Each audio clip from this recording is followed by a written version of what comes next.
السلام عليكم ورحمة الله وبركاته. أهلا بكم بقناة سلمى وصفات مصرية. النهاردة هنعمل وصفة كده. هنعمل طريقة موفرة جدا للبيت. هنعمل طريقة البقسماط اللي انتي بتشتريه من بره. احنا هنعمله بالبيت بالخبز او العيش اللي بيتبقى منك. طبعا كتير منا بيتبقى مننا عيش وبنرميه، فاحنا هنحاول ان احنا نستفيد منه ونعمل منه حاجات كتير.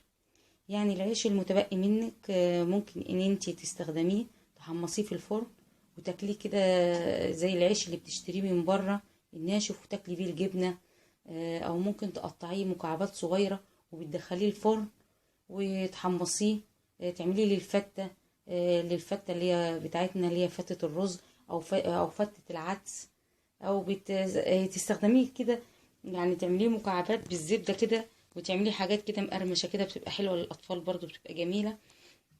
استخداماته صراحة كتير، بس احنا نستفيد من الحاجة وما نرميهاش.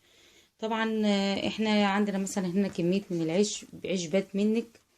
مثلا يوم عملتي مكرونة رز وما اتاكلش، فطبعا العيش المتبقي ده طبعا مش هترميه، حرام. انا هنحطه في الفرن وهوريكي ازاي نعمل منه البقسماط، وهيكون موفر عندك جدا. اول حاجة انا هحطه في الفرن. احنا طلعنا العيش من الفرن، بتحمصيه كده. لو هتستخدميه مثلا هتاكلي بيه مثلا جبنة حاجة، هتستخدميه كفتة فبتكسريه. لو هتستخدميه للفتة او العدس او تحطيه في الشوربات، بتكسريه مكعبات صغيرة وبتحطيه في كيس لما تيجي تستخدميه. طبعا هنعمله فطبعا احنا لو هتعمليه بقسماط لازم يكون بالشكل ده، متحمصوش زيادة عشان ما يبقاش مر. فده اللي هنشيله للفتة، هتكسريه للفتة، وده اللي هنعمل منه البقسماط. طريقة البقسماط بقى هتحتاج ان انت تجيبي العيش ده بعد ما بتنشفيه في الفرن، تكسريه مثلا في حلة يعني بهون، وتكسريه جامد كده حتت صغيرة، بحيث ان انت نقدر نحطه في الكبة. او ممكن نستخدم بتاعة الخلاط دي، مطحنة الخلاط دي، وهنطحن فيها. وهوريكي ازاي نعمله.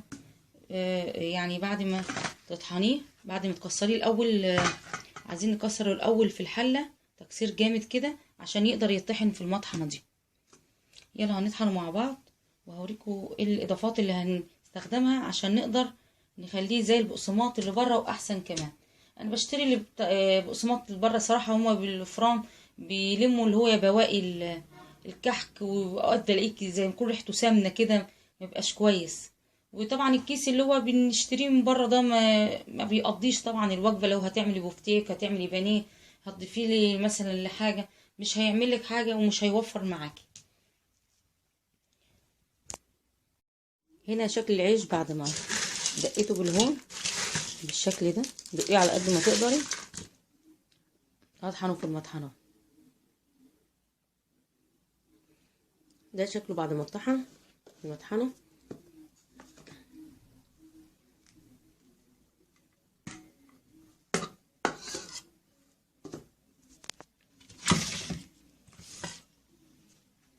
والشكل بتاعه اهو.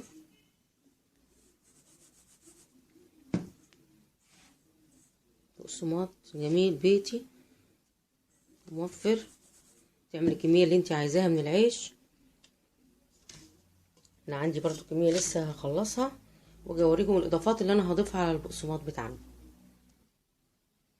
انا طحنت العيش كله وبقى بالشكل ده. خلصت كل الكميه اللي عندي اهو، ناعم خالص.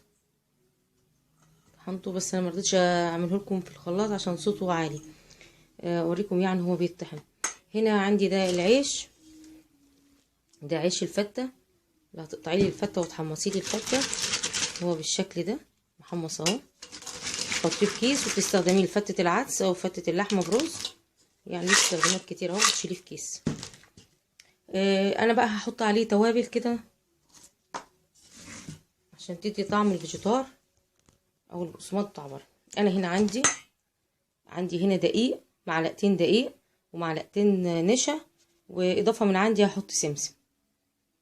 التوابل التانية بابريكا، كمون، وهحط فلفل اسود، وعندي توم بودرة وبصل بودرة. ده كل النسب دي تحطي معلقة معلقة.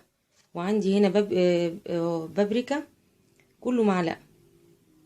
وهنا دوت عندي هتحطي كمان، هتضيفي كمان كاري ليه. هتضيفي كل المكونات دي هتحطيها كلها على بعضها، تقلبيها كويس بالشكل ده. هنضيف الدقيق والنشا والسمسم، نضيف كل المكونات دي مع بعض.